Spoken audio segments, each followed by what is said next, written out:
Hi everyone, Fionnuala J here, just dropping by with a sneak peek at some exclusive content over on the Flop Culture Patreon. That's patreon.com/flopculture, where you will get an extra, at least 2 bonus episodes a month on all things flops, sometimes bops, and everything in between. Hope you enjoyed this little preview. Hello patrons and Apple Podcast subscribers, you're very welcome back to the Flop Culture Patreon. I hope you're very well. Thank you for supporting. I'm very excited for this episode. We're getting into it. Ariana Grande is back. Her new album, Eternal Sunshine. Is it a bop or is it a flop? Joining me to discuss is past guest, writer and DJ Louise Bruton. Louise, very welcome back. Oh my God, thank you so much for having me. What a glorious day. It was a pop emergency, so I needed to bring in the big guns for a pop emergency. Before we even get into the album, would you consider yourself an Arianator? Are you an Ari fan? Were you anticipating this album, or were you like, I'm slightly intrigued, but I'm not losing my mind over it? Okay, so the way that I can frame myself in the Ariana universe is that I forget I'm a fan, which I think is something that a lot of people who like Ariana Grande will think. So we wouldn't be obsessive, know every detail of her life, know every single cryptic message.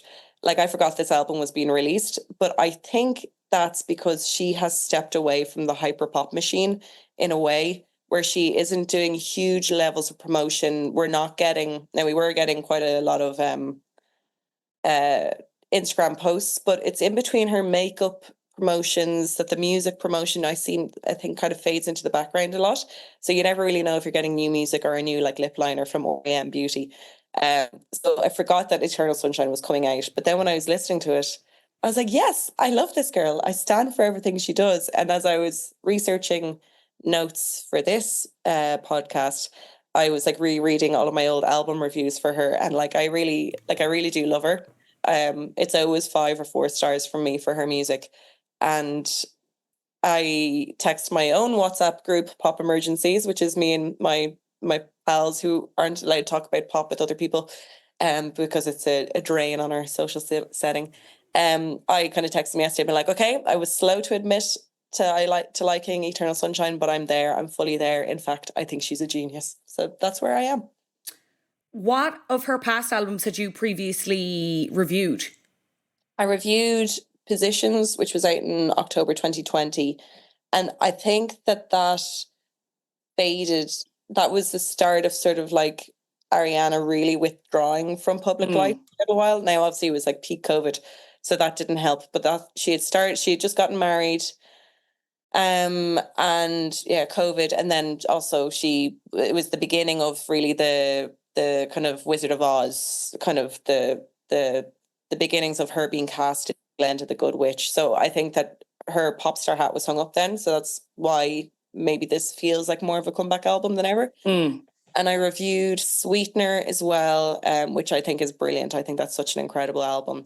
And I really wish I had reviewed Thank You Next. But when that was released in 2019, I was flying. This is my most like worldly story ever, but I was flying to Tokyo to visit my friend Clara, and when I landed, it was the day that Thank You Next was released. And I remember just walking around Tokyo. It was like 6 or 7 in the morning, so that was the time my flight came in at, and it was snowing, and I was listening to Thank You Next, and I was like, this is just perfect, because it was such a like a stratospheric bubble pop album, and I was like, this is and I think Ariana Grande is obsessed with Tokyo as well, so it was just perfect. But yeah, so I would have reviewed, just answer your question, Positions and Sweetener. Sweetener was my 5-star, Positions was my 4-star. Did you like what you hear? I hope you did. If you did, you can listen to the episode in full at patreon.com/flopculture.